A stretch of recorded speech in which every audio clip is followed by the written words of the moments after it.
इसी ग्राफिक्स पर आपसे सवाल लेंगे क्योंकि 2000 किलोमीटर की दूरी है। 100 से ज्यादा विमान, लड़ाकू विमान हमले करते हैं। मतलब घर में घुसकर इजराइल के विमान ईरान पर हमले करके वापस आ जाते हैं। ईरान का खुफिया एजेंसी क्या है या नहीं है, किस तरह से काम करती है, घर में घुसकर हमले करके वापस आना सर बहुत बड़ी बात है। 100 से ज्यादा विमान एकदम, देखिए ये दर्शाता है जिस तरह से इजराइल का फाइटर जेट्स 100 सक्सेसफुली जाके मिशन एकम्प्लिश करके वापस लौट आता है और उसका एक भी एयरक्राफ्ट डिस्ट्रॉय नहीं होता है। ये कई इंपॉर्टेंट चीज़ों को दर्शाता है। पहला चीज़ कि ईरान का एयर डिफेंस सिस्टम बहुत इफेक्टिव नहीं है, बहुत पावरफुल नहीं है। दूसरा चीज़, ईरान का एयरफोर्स इतना कैपेबल नहीं है कि एयर स्पेस में इजराइल के फाइटर जेट्स को चैलेंज करे और उसको डिस्ट्रॉय करे। तीसरा चीज़, उसका जो मिसाइल सिस्टम है वो इनफेक्टिव है। चौथा चीज़ कि वो उसकी जो कंटीजेंसी प्लानिंग है, आप जब 1 अक्टूबर को इजराइल पे अटैक करते हो तो आपको ये मान के चलना होगा कि इजराइल काउंटर अटैक करेगा। 25 दिन के बाद काउंटर अटैक कर रहा है, आप उसके लिए तैयार भी नहीं हो। और आपको पता है कि 2000 किलोमीटर है तो एयर स्पेस से ही अटैक आएगा, ग्राउंड से तो आ नहीं सकता है क्योंकि आपका बॉर्डर तो मिलता नहीं है। उसके बावजूद आपके पास जो आपका रडार सिस्टम है, आपका अर्ली वार्निंग सिस्टम है, आपका ये सब डिफंक्ट है। फिर आप कैसे इजराइल ऐसे पावरफुल देश से लड़ोगे? ये तो शुक्र है कि आपको बॉर्डर नहीं टच करता है, नहीं तो आप तो और बर्बाद हो जाते हैं।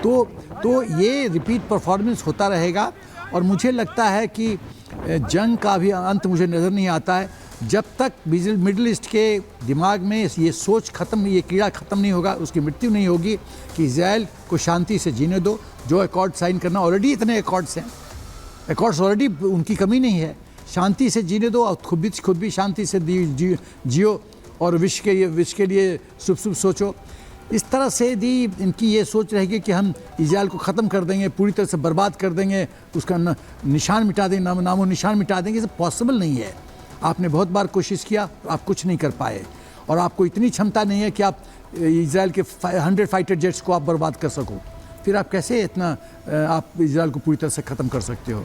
और उसकी इतनी हाई टेक्नोलॉजी, ये इजराइल एक ऐसा देश है, आप सोचिए पेजर इस्तेमाल किया और हिजबुल्लाह के चीफ को बंकर्स में, कितने लेयर्स बंकर्स में नीचे था, सीक्रेट मीटिंग हो रहा था। बिल्कुल बिल्कुल सिन्हा सर, आपने ठीक कहा। और यहाँ पर ये अभी जो स्थिति है ये अभी ठीक होती हुई नजर नहीं आ रही है। अब रिटेलिएट किस तरीके से ईरान करता है ये भी देखने वाली बात होगी। और अब आपको ग्राफिक्स के माध्यम से दिखा देते हैं कि क्या कुछ उसमें अहम रहा है। सीधे चलते हैं अनामिका के पास।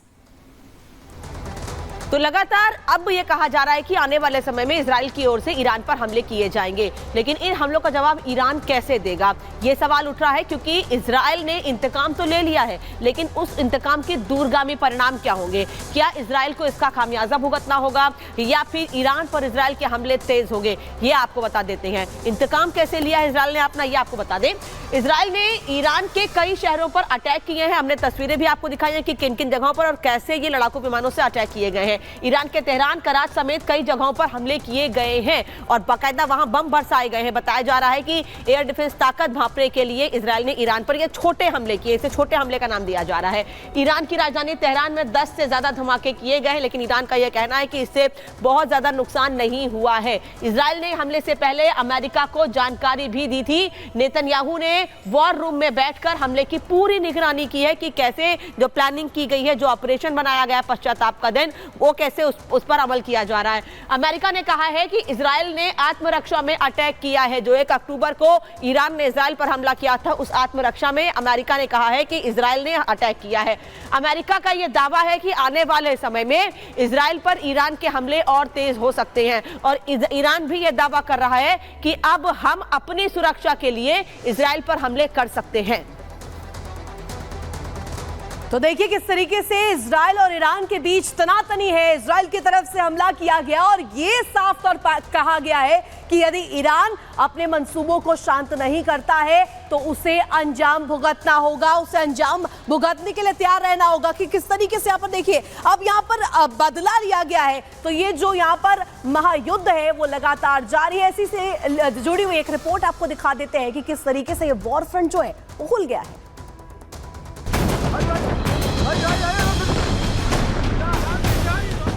इजराइल और ईरान के बीच तनाव पहले से ही चरम पर था।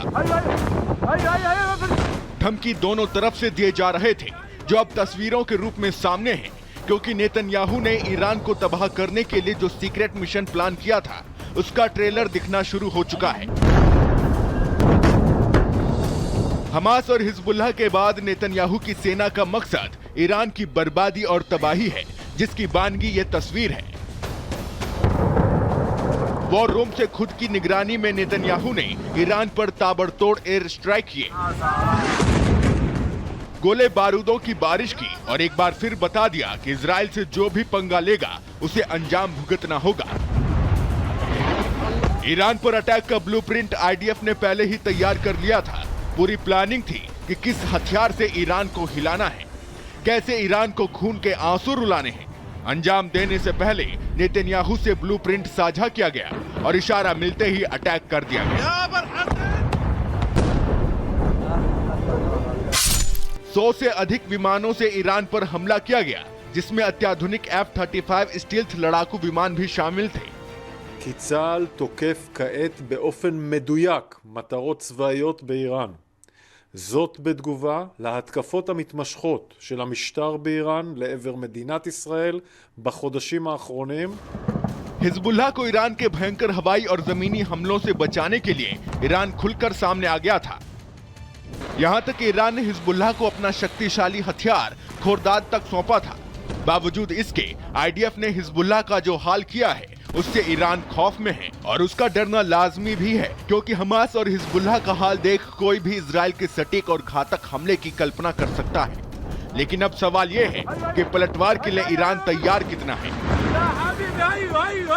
Bureau report, Republic Bharat. नमस्कार, रिपब्लिक भारत देख रहे हैं और आपके साथ मैं खुरतू। इस बुलेटिन में मेरे साथ मेरे सहयोगी अनामिका पांडे भी साथ रहेंगी मौजूद, और बुलेटिन की शुरुआत मिडिल ईस्ट में महासंग्राम को लेकर के बड़ी खबर के साथ करेंगे। अमेरिका ने ईरान को चेतावनी दी है, इजराइल पर जवाबी हमले को लेकर के चेतावनी। ईरान पर इजरायली हमला ईरानी अटैक का नतीजा है। तो ईरान ने इजराइल पर मिसाइल अटैक किया था, तो ये बड़ी जानकारी मिल रखी है। और महायुद्ध देखिए किस तरीके से यहाँ पर दो फ्रंट्स पर खुला हुआ नजर आ रहा है। इजराइल पर जवाबी हमले को लेकर के चेतावनी यहाँ पर दी गई है, तो अमेरिका की तरफ से ये चेतावनी ईरान को दी गई है। ये कहा गया है कि पहली पहल जो है ईरान द्वारा की गई थी, और अब यहाँ पर देखिए ये बड़ी जानकारी आपको दे रहे हैं। इजराइल पर जवाबी हमले को लेकर के चेतावनी यहाँ पर अमेरिका द्वारा दी गई है। ईरान पर इजरायली हमला ईरानी अटैक का ही दरअसल नतीजा है, ईरानी अटैक का ही रिजल्ट है कि अब इजराइल ने यहाँ पर प्रतिशोध के तहत ये अटैक किया है।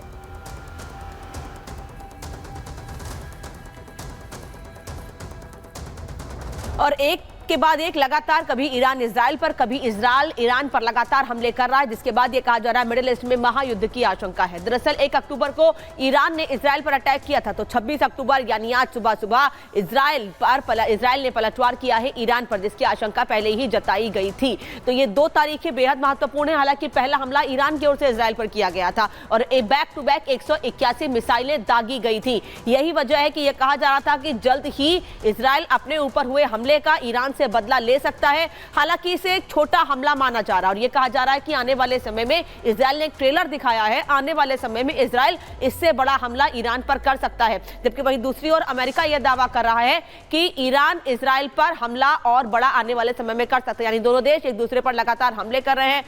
दोनों देशों की दूरी इतनी ज्यादा है, उसके बाद भी लगातार हमले हो रहे हैं और इजराइल ने 1 महीने के भीतर ही अपना बदला ले लिया है, यह कहा जा रहा है, क्योंकि इजराइल ने ईरान पर हमला किया है। एक और बड़ी खबर इस बीच आपको बता दें, ईरान में इजराइल का ऑपरेशन डेज ऑफ रिपेंटेंस शुरू हो गया है। बता दें आपको कि इजराइल ने ऑपरेशन का नाम रखा है पश्चाताप के दिन।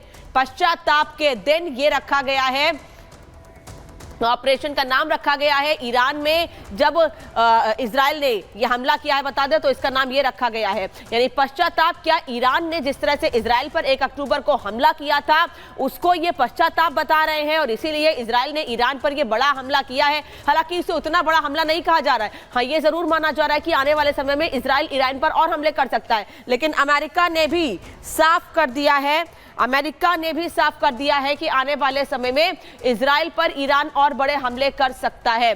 तो ये बड़ी खबर आपको बता रहे हो। मेहमान हमारे साथ जुड़े मेजर जनरल लक्ष्मण सिन्हा इस वक्त हमारे साथ जुड़े में। जनरल सिन्हा, ये तस्वीरें लगातार सुबह से हम दिखा ही रहे हैं, लेकिन अभी बताया जा रहा है कि इस ऑपरेशन का बाकायदा नाम रखा गया था जिससे पश्चाताप का दिन कहा जा रहा है। यानी इजराइल ये बता रहा है कि ईरान ने 1 अक्टूबर को गलती की थी, उसका पश्चाताप करना होगा ईरान को। एकदम संदेश साफ है कि हमें छेड़ोगे हम तुम्हें छोड़ेंगे नहीं। इजराइल का तो चरित्र ये रहा है। आपको पता होगा कि जब इजराइल के एथलीट्स को ओलंपिक्स में जिहादियों ने मारा था, चुन चुन के, गोल्डा मेयर ने क्या कहा था, चुन चुन के इनको ठोको, और कोई भी नहीं बचा था। कोई एक्सीडेंट में मारा गया, कोई घर में मारा गया, कोई टेलीफोन का घर में ब्लास्ट हुआ मारा गया, एक एक आदमी को मारा गया था। पहली बात तो इजराइल का तो चरित्र है कि हम चुपचाप नहीं बैठेंगे। दूसरी बात जो है, जो 1 अक्टूबर में जिस तरह से मिसाइल अटैक हुआ अबाउट 181, तो जब इस तरह का हरकत होता है तो इसके लिए रिटेलिएशन के लिए प्लानिंग की ज़रूरत होती है। अटैकर के साथ एडवांटेज होता है place of choosing, ground of choosing, timing of choosing. Defender को पता नहीं चलता है। तो ये जो 24-25 दिन जो बीता, इसमें इजराइल ने पूरी तरह से डिटेल प्लानिंग की, टारगेट सेलेक्ट किया होगा कि सबसे बड़ा डेंट क्या लगेगा। और देखिए, एक और इम्पॉर्टेंट बात मैं कहना चाहता हूँ कि इजराइल और ईरान के बीच में 2000 किलोमीटर की दूरी है। तो ग्राउंड में तो ट्रुप्स कांटेक्ट है नहीं, क्योंकि बॉर्डर तो मिलता नहीं है।